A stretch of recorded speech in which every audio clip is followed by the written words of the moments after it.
the initiates of the flame. He who lives the life shall know the doctrine. To all ancient peoples, fire was a symbol of the divine one dwelling in the innermost parts of all things. Robert Flood, a Rosicrucian mystic, writing in the 17th century, declared that the fire of the philosophers was divided into three parts. First, a visible fire, which is the source of physical light and heat.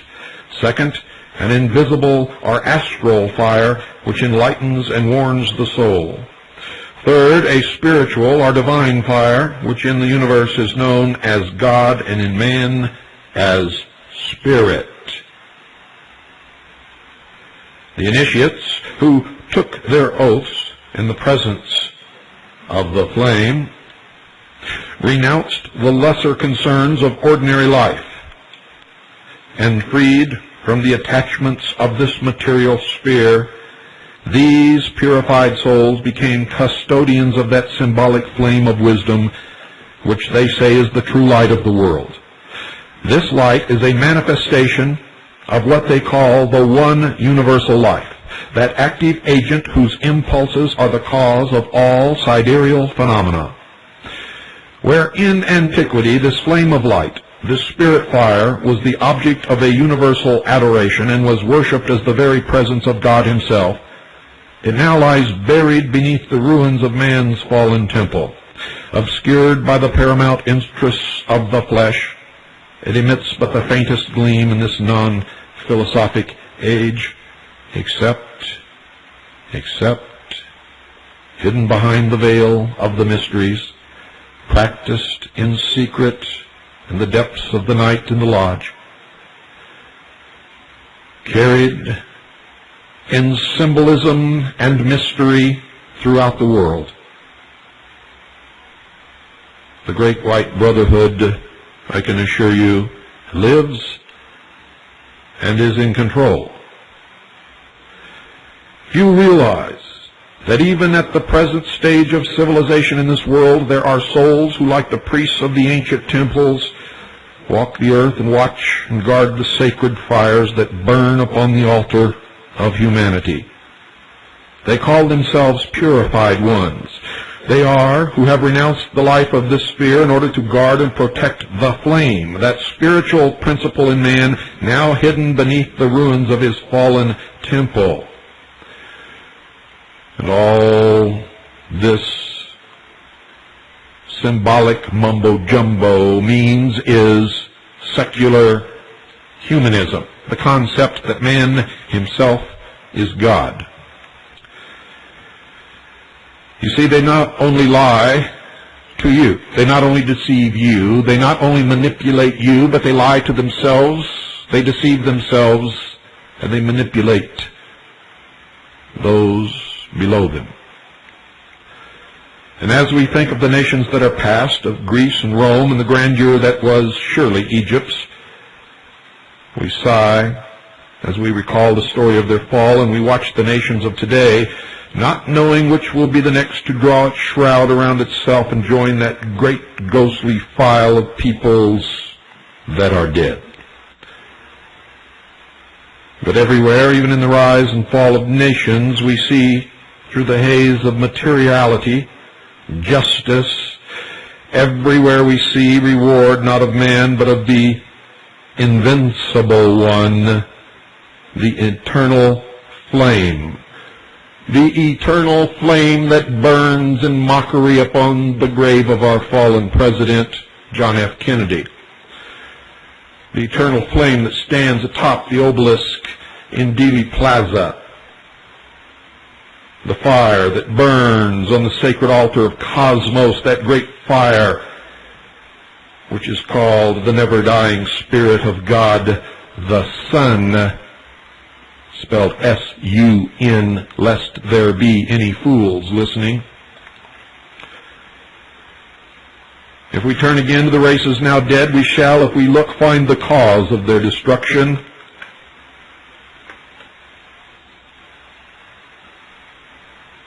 It's not difficult. It was a loss of morality, the disintegration of the family, the proliferation of greed, selfishness amongst those who were supposed to serve the government or the public.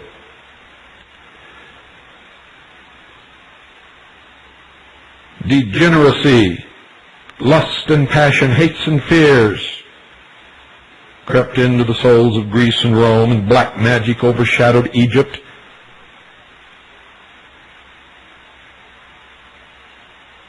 A mighty nation died, buried beneath the dead ashes of its own spiritual fire.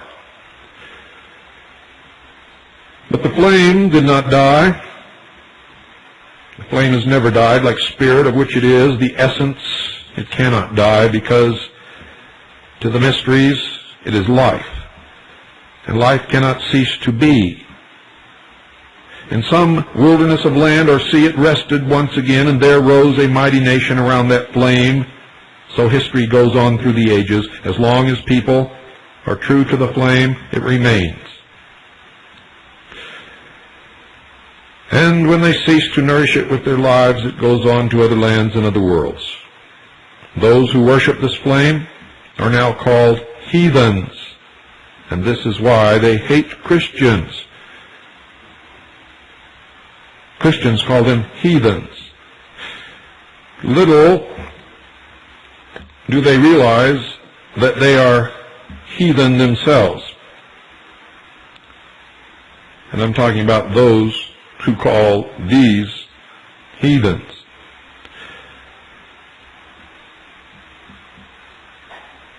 You see, in the mysteries, they claim that they are baptized with the Holy Spirit, which is fire. For fire is light, and the children of the flame are the sons of light, even as God is light. However, ladies and gentlemen, however much it sounds as if they believe the same as you, this, again, is a metaphor for the esoteric truth of what they really believe. For they believe that the God of the Bible is an evil God who held man prisoner in the Garden of Eden in the bonds of the chains of ignorance. And that man was set free,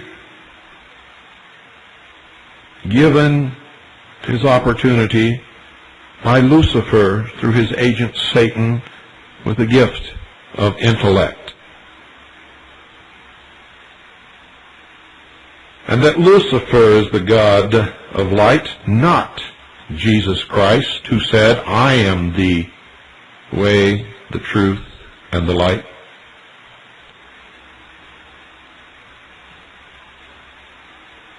There are those who have for ages labored with man to help him to kindle with him themselves this spark, which is, they say, man's divine birthright. And they live their lives by self-sacrifice and service to the great plan, the great work. And they tend to this fire, and who through ages have studied, have learned the mystery it contained, those whom we now call, those who know, now called the initiates of the flame, the philosophers of fire. For ages they have labored toward the completion of what they call the great work. The plan, it's also called. And they've labored with man to help him to uncover what they call the light within himself. And on the pages of history throughout the ages, they have left their seal, the seal of fire.